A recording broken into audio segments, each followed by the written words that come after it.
পরিবারের দারিদ্র্য দূর করতে ইউরোপ যাওয়ার স্বপ্ন দেখেছিলেন, আর সেই স্বপ্ন পূরণের লক্ষ্যেই দালালের মাধ্যমে পাড়ি জমান রাশিয়ায়। কিন্তু কে জানতো, ভালো চাকরির মিথ্যা প্রলোভন দেখিয়ে তাকে সরাসরি ঠেলে দেওয়া হবে রাশিয়া ইউক্রেন যুদ্ধের ময়দানে। হঠাৎ প্রতিপক্ষের ড্রোন হামলায় ওখানেই নিভে যাবে এক স্বপ্নময় তরুণের জীবনের প্রদীপ।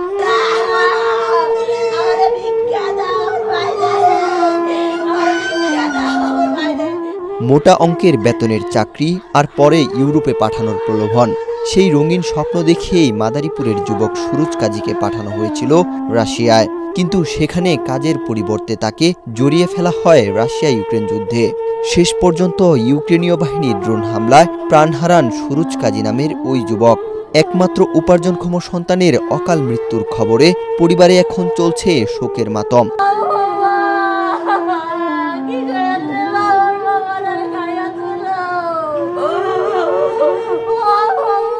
প্রায় 10 মাস আগে স্থানীয় দালাল চক্রের মাধ্যমে বিদেশ যাওয়ার প্রস্তাব পান সুরুজ। তাকে আশ্বাস দেওয়া হয় রাশিয়ায় ভালো বেতনের চাকরি দেওয়া হবে এবং পরবর্তীতে সুযোগ বুঝে ইউরোপে পাঠিয়ে দেওয়া হবে। আর সেই আশ্বাসে ধার দেনা করে জমি বন্ধক রেখে বিদেশে পাঠানো হয় তাকে। কিন্তু রাশিয়ায় পৌঁছানোর পর পরিস্থিতি সম্পূর্ণ বদলে যায়।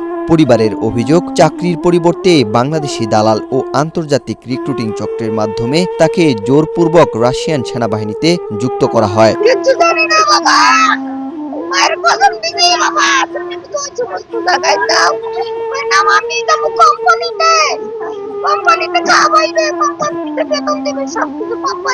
আমার বাইরে তিনজন মানুষ ব্যবসা আমার শুরু আর একটা বলার নাম আছে এই 3টা বলারে 30 লাখ টাকা আমার ওই দালালে ভিতর যাই, আমি ওই দালালে যাই আর আমার বাইরে যাই, ভিক্ষা যাই, আর কিছু যাই না। প্রথম দিকে সুরুজের মৃত্যুর বিষয়টি দালাল চক্র গোপন রাখলেও পরে রাশিয়ায় অবস্থানরত 2 বাংলাদেশি যুবক মুঠোফোনে বিষয়টি পরিবারকে নিশ্চিত করেন। যুদ্ধে জড়িয়ে পড়া এক বাংলাদেশি যুবক সেখান থেকে পাঠানো ভিডিও বার্তায় জানান, সুরুজ সহ অন্তত 3 জন বাংলাদেশি ইতিমধ্যে যুদ্ধে নিহত হয়েছেন। আমার 3টা ফ্রেন্ড, কাছের ফ্রেন্ড মারা গেছে। একজন মাদারীপুরের, একজন কুমিল্লার, আর একজন কিশোরগঞ্জে। সুরুজের মৃত্যুর খবর পাওয়ার পর থেকেই মাদারীপুরের বাড়িতে ভিড় করছেন স্বজন ও এলাকাবাসী, যারা এই জঘন্য প্রতারণার সাথে জড়িত। সেই দালাল চক্রের কঠোর বিচার দাবি করেন এলাকাবাসী ও স্বজনরা। অন্য একটা কোম্পানিতে কাজ দেবো, সেখানে কষ্ট কম হবে এবং বেতনও ভালো পাবা, সেই কথা বলে তাদেরকে একটা কাগজে সিগনেচার করায়। যেটা আমরা এখন শুনতে পাচ্ছি ওটা নাকি রাশিয়ান সেনাবাহিনীতে যোগদানের যে এগ্রিমেন্ট বা চুক্তিপত্র ওইটা ছিল। এখানে ওই চুক্তিপত্রে সিগনেচার করাইয়া দালাল চক্র ওইখান থেকে বড় অঙ্কের টাকা নিয়ে তাদেরকে যুদ্ধে পাঠাই দেয়।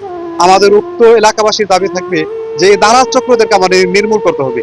দালাল চক্র যাতে কোনো আর কারো কোনো মায়ের বুক, কারো কোনো ভাই, কারো কোনো পরিবারের সন্তান যেন হারিয়ে না যায়। এদিকে নিহত সুরুজ কাজীর মরদেহ দ্রুত দেশে আনার বিষয়ে এবং পরিবারের পাশে দাঁড়াতে প্রশাসনের পক্ষ থেকে প্রয়োজনীয় সব ধরনের আইনি ও দাপ্তরিক সহায়তা করা হবে বলে জানিয়েছেন মাদারীপুর জেলা প্রশাসনের ঊর্ধ্বতন কর্মকর্তা।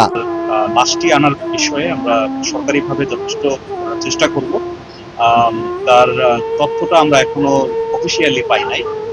যখন আমরা তার তথ্য পাবো এবং তার লাশ আনার বিষয়ে যে ধরনের সহযোগিতা দরকার, বিশেষ করে পররাষ্ট্র মন্ত্রণালয়ের মাধ্যমে রাশিয়াতে আমাদের যে অফিস রয়েছে, সেই অফিসের মাধ্যমে এই লাশ আনার বিষয়ে আমরা সর্বোচ্চ সহযোগিতা করব।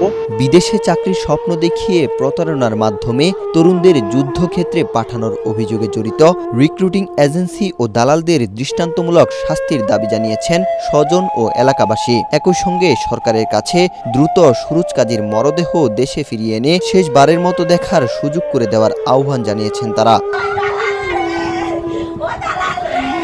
ওয়াহিদ হুসাইন জিহাদ, বাংলাদেশ প্রতিদিন।